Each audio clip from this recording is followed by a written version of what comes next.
Sir. আমরা শিখবো যে এই যে এখানে যে ওয়্যারিংটা করা হয়েছে, এই ওয়্যারিং সাথে টেস্টগুলো করতে হয়। পোলারিটি টেস্ট, কন্টিনিউটি টেস্ট এবং ইনসুলেশন রেজিস্ট্যান্স টেস্ট।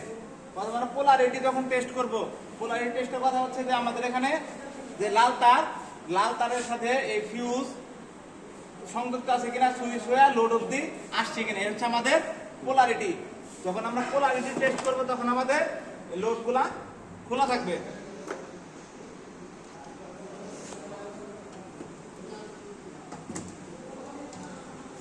এখানে আগে আমরা মিটারটা চেক করে এই পাশে আমরা মেইন ব্রেকার বন্ধ থাকবে।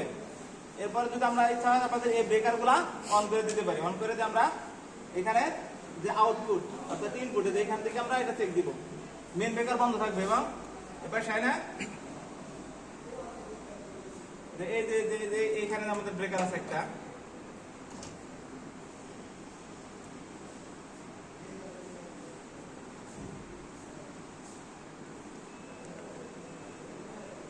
দেখেন এখানে আমাদের ডিপ করতেছে, তার মানে কি আমার এটা ফেজে আছে, তারপর কন্টিনিউটি পোলারিটি ঠিক আছে। আর পোলারিটি আমরা নিয়ন টেস্টের মাধ্যমে আমরা ফেজ আর নিউট্রাল এটা শনাক্ত করতে পারি।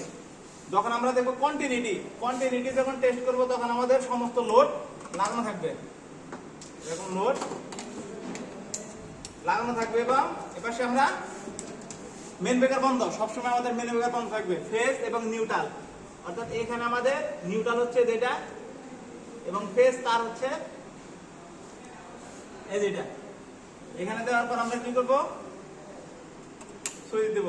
সুইচ দিলে এখানে একটা রেজিস্ট্যান্স দেখাবে।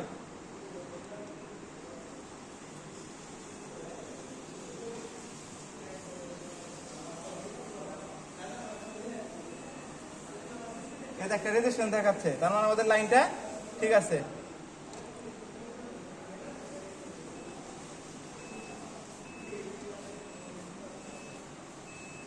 আমাদের বাল্বের জন্য যদি বাল্বটা বন্ধ করে দেয় তাহলে আর এখানে দেখাবে না, আর তখন দিব তখন ওখানে আমাদের একটা মান দেখাচ্ছে। যে মানটা দেখাচ্ছে এটা হচ্ছে আমাদের এই ওয়্যারিং এর যে কন্টিনিউটি যে টেস্ট করলাম, এই কন্টিনিউটি টেস্টের সময় অবশ্যই আমাদের লোড লাগানো থাকবে। পোলারিটি টেস্টে আমাদের লোড খোলা থাকবে।